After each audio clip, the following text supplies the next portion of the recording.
নমস্কাৰ বন্ধুসকল welcome to SSC Assam 2.0 channel. এই ভিডিওটোত আমি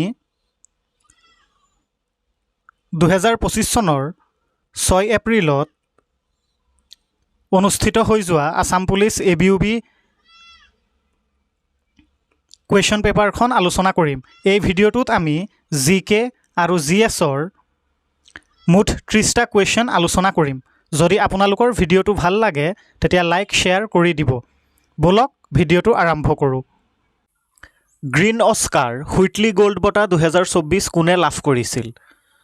ইয়াত অপশ্যন কেইটা আছে ৰমন সুকুমাৰ, বৃন্ধা দেৱী, কৃষ্ণমূৰ্তি আৰু ডক্টৰ পূৰ্ণিমা দেৱী বৰ্মন।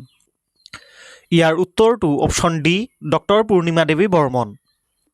2024 চনৰ গ্ৰীণ অস্কাৰ হুইটলি গোল্ড বঁটা লাভ কৰিছে অসমৰ প্ৰখ্যাত প্ৰকৃতিবিদ ডক্টৰ পূৰ্ণিমা দেৱী বৰ্মনে। বিলুপ্তপ্ৰায় হাড়গিলা চৰাই সংৰক্ষণৰ দিশত আগবঢ়োৱা অৱদানৰ বাবে তেওঁক এই বঁটা প্ৰদান কৰা হৈছে। কোন সংস্থাই শিশু পুষ্টি প্ৰতিবেদন 2024 প্ৰকাশ কৰিছিল? ইয়াত অপশ্যন কেইটা আছে WHO, ইউনিচেফ, UNDP আৰু ৱৰ্ল্ড বেংক। ইয়াৰ উত্তৰটো option B UNICEF. UNICEF United Nations International Children's Emergency Fund হৈছে ৰাষ্ট্ৰসংঘৰ এক বিশেষ সংস্থা যিয়ে বিশ্বজুৰি শিশুৰ কল্যাণ আৰু অধিকাৰৰ ওপৰত গুৰুত্ব আৰোপ কৰে। শিশু পুষ্টি প্ৰতিবেদন 2024 পুষ্টিহীনতা, খাদ্য অসুৰক্ষিতা আৰু শিশুৰ স্বাস্থ্যৰ ওপৰত বিশ্বব্যাপী প্ৰত্যাহ্বানৰ প্ৰভাৱৰ ওপৰত আলোকপাত কৰিছে। বিশ্ব সংবাদ স্বাধীনতা সূচাংক 2024 মতে 180খন দেশৰ ভিতৰত ভাৰতৰ স্থান কিমান? ইয়াত অপশ্যন কেইটা আছে 159, 152, 150 আৰু 161। ইয়াৰ উত্তৰটো অপশ্যন এ 159। বিশ্ব সংবাদ স্বাধীনতা সূচাংক 2024 বা ৱৰ্ল্ড প্ৰেছ ফ্ৰীডম ইণ্ডেক্স 2024 অনুসৰি 180খন দেশৰ ভিতৰত ভাৰতৰ স্থান হৈছে 159। ৰিপৰ্টাৰ্ছ উইদাউট বৰ্ডাৰ্ছ নামৰ আন্তঃৰাষ্ট্ৰীয় সংগঠনটোৱে এই প্ৰতিবেদন প্ৰকাশ কৰিছিল। ৰাষ্ট্ৰীয় কেঞ্চাৰ সচেতনতা দিৱস কেতিয়া পালন কৰা হয়? ইয়াত অপশ্যন কেইটা আছে 9 নৱেম্বৰ, 7 নৱেম্বৰ, 5 নৱেম্বৰ আৰু 3 নৱেম্বৰ। ইয়াৰ উত্তৰটো অপশ্যন বি 7 নৱেম্বৰ। প্ৰতি বছৰে 7 নৱেম্বৰ তাৰিখে নেশ্যনেল কেঞ্চাৰ এৱাৰনেছ ডে বা ৰাষ্ট্ৰীয় কেঞ্চাৰ সচেতনতা দিৱস পালন কৰা হয়। কেঞ্চাৰ ৰোগৰ লক্ষণ, ইয়াৰ প্ৰতিৰোধ আৰু আগতীয়াকৈ ৰোগ ধৰা পেলোৱাৰ গুৰুত্বৰ বিষয়ে জনসাধাৰণক সজাগ কৰিবলৈ এই দিৱস পালন কৰা হয়। প্ৰতি বছৰে জোনবিল মেলা কোনখন জিলাত অনুষ্ঠিত হয়? ইয়াত অপশ্যন কেইটা আছে মৰিগাঁও, বাক্সা, চিৰাং আৰু গোলাঘাট। ইয়াৰ উত্তৰটো অপশ্যন এ মৰিগাঁও। ঐতিহাসিক জোনবিল মেলা প্ৰতি বছৰে অসমৰ মৰিগাঁও জিলাত অনুষ্ঠিত হয়। এই মেলাৰ অন্যতম আকৰ্ষণ হ'ল পুৰণি বিনিময় প্ৰথা। শিল্পী দিৱস কেতিয়া উদযাপন কৰা হয়? ইয়াত অপশ্যন কেইটা আছে 25 জানুৱাৰী, 21 মে, 17 জানুৱাৰী আৰু 14 নৱেম্বৰ। ইয়াৰ উত্তৰটো অপশ্যন চি 17 জানুৱাৰী। অসমত প্ৰতি বছৰে 17 জানুৱাৰী তাৰিখে শিল্পী দিৱস উদযাপন কৰা হয়। এই শিল্পী দিৱস ৰূপকোঁৱৰ জ্যোতিপ্ৰসাদ আগৰৱালাৰ স্মৃতি দিৱস হিচাপে পালন কৰা হয়। এই দিনটোতে মহান শিল্পীগৰাকীৰ মৃত্যু হৈছিল। 1953 চনৰ 17 জানুৱাৰী তাৰিখে প্ৰথমবাৰৰ বাবে শিল্পীজনক সুঁৱৰি এই দিৱস উদযাপন কৰা হৈছিল।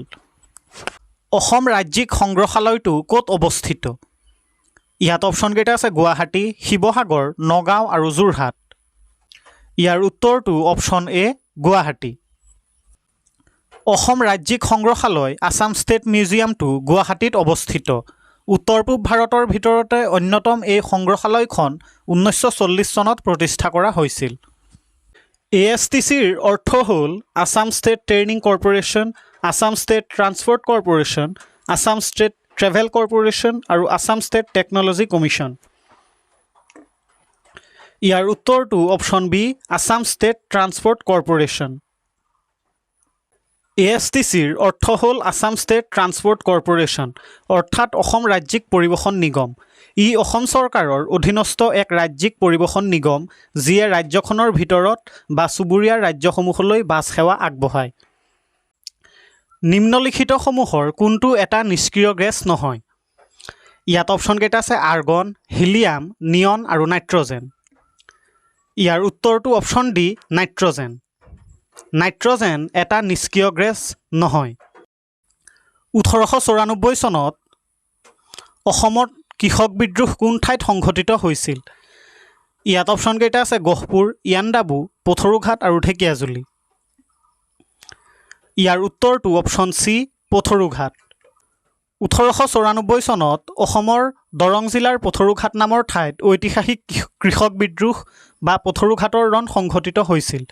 ব্ৰিটিছ চৰকাৰে মাটিৰ খাজনা বৃদ্ধিৰ বিৰোধিতা কৰি 1894 চনৰ 28 জানুৱাৰীত স্থানীয় কৃষকসকলে এই বিদ্ৰোহ কৰিছিল। পুৰুষৰ ICC T20 বিশ্বকাপ 2024ত কোনে শ্ৰেষ্ঠ খেলুৱৈৰ পুৰস্কাৰ লাভ কৰিছিল?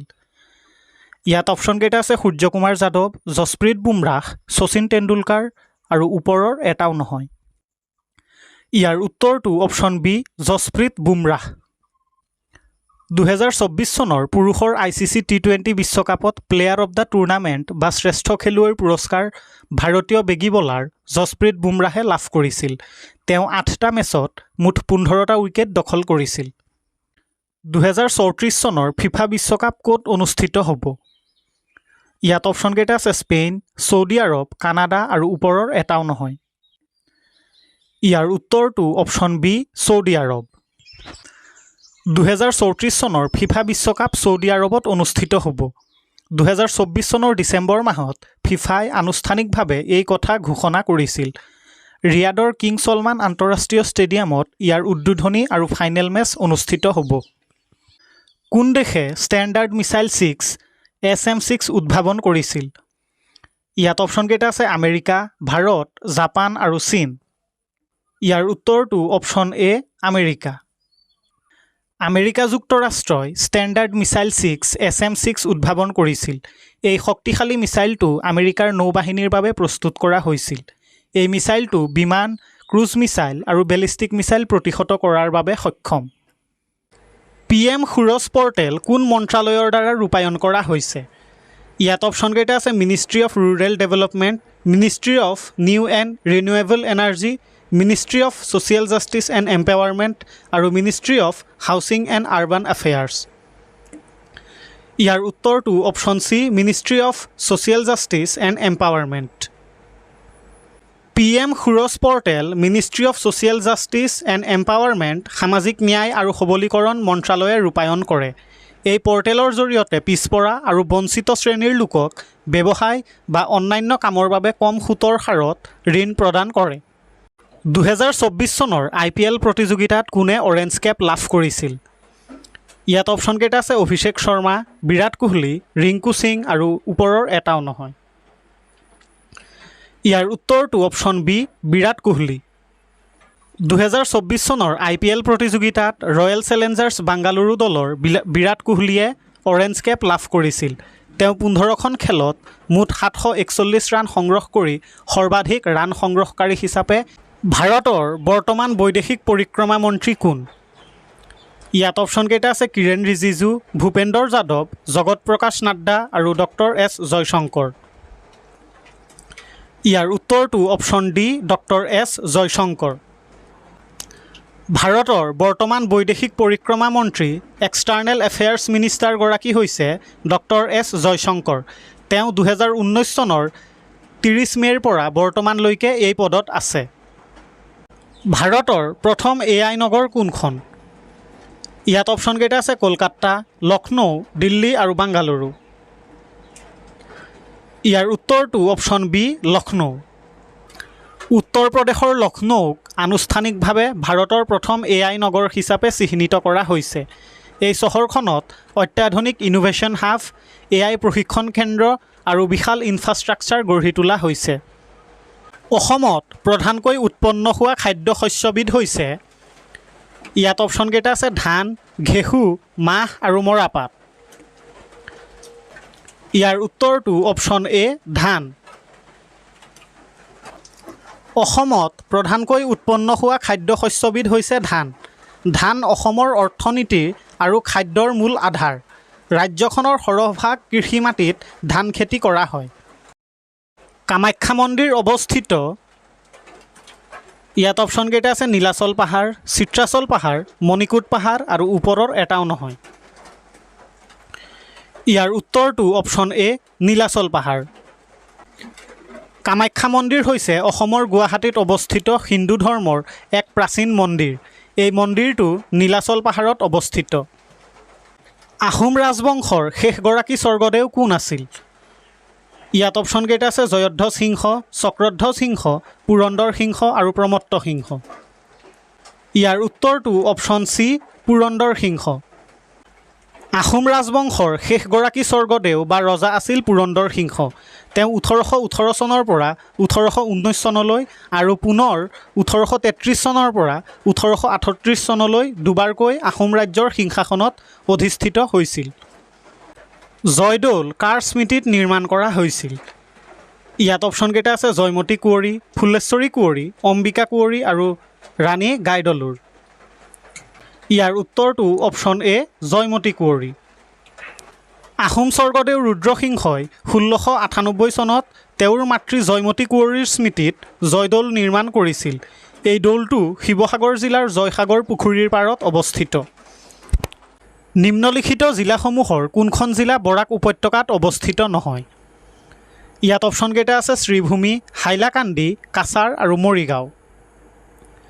ইয়াৰ উত্তৰটো অপশ্যন ডি মৰিগাঁও। শ্ৰীভূমি, হাইলাকান্দি আৰু কাছাৰ এই তিনিখন জিলা বৰাক উপত্যকাত অৱস্থিত, কিন্তু মৰিগাঁও জিলা বৰাক উপত্যকাত। অসমৰ প্ৰথমগৰাকী মহিলা মুখ্যমন্ত্ৰী কোন আছিল? ইয়াত অপশ্যনকেইটা আছে সৈয়দা আনোৱাৰা তাইমুৰ, সুচেতা কৃপালনী, নন্দিনী স্থপতি আৰু মেহবুবা মুফতি। ইয়াৰ উত্তৰটো option A Syeda Anowara Timur. অসমৰ প্ৰথমগৰাকী মহিলা মুখ্যমন্ত্ৰী আছিল সৈয়দা আনোৱাৰা তাইমুৰ। 1980 চনৰ 6 ডিচেম্বৰৰ পৰা 1981 চনৰ 30 জুনলৈ তেওঁ এই পদত অধিষ্ঠিত আছিল।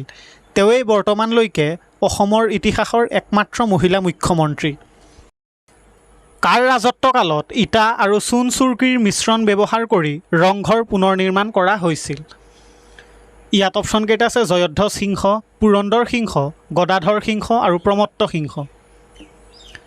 ইয়াৰ উত্তৰটো অপশ্যন ডি প্ৰমত্ত সিংহ। আহোম স্বৰ্গদেউ প্ৰমত্ত সিংহৰ ৰাজত্বকালত ইটা আৰু চূণ চুৰকিৰ মিশ্ৰণ ব্যৱহাৰ কৰি ৰংঘৰ পুনৰ নিৰ্মাণ কৰা হৈছিল। প্ৰমত্ত সিংহৰ আগতে তেওঁৰ পিতৃ স্বৰ্গদেউ ৰুদ্ৰসিংহই কাঠ আৰু বাঁহৰ সহায়ত ইয়াৰ প্ৰাৰম্ভিক ৰূপটো নিৰ্মাণ কৰিছিল। অসমৰ পুলিচ প্ৰশিক্ষণ মহাবিদ্যালয়খন ক'ত অৱস্থিত? ইয়াত অপশ্যনকেইটা আছে নগাঁও, দেৰগাঁও, দুধনৈ আৰু ডিগবৈ। ইয়াৰ উত্তৰটো অপশ্যন বি দেৰগাঁও।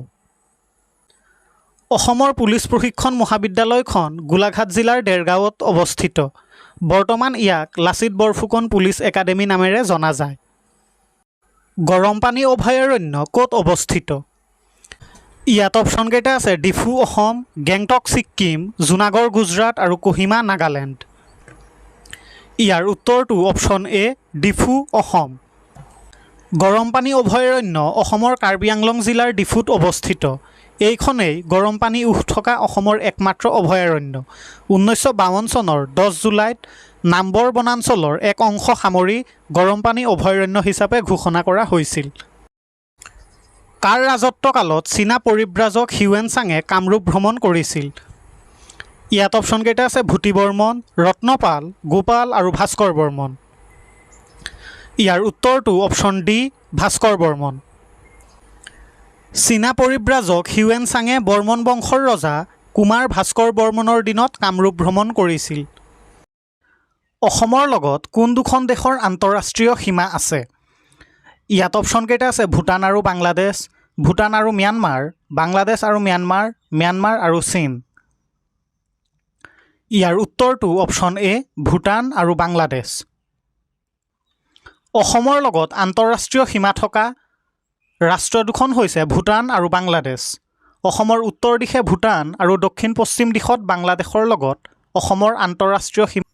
ভাৰতৰ বৃহত্তম নদীদ্বীপটো অৱস্থিত হৈছে, ইয়াত অপশ্যনকেইটা আছে বিহাৰ, পশ্চিমবংগ, উৰিষ্যা আৰু অসম।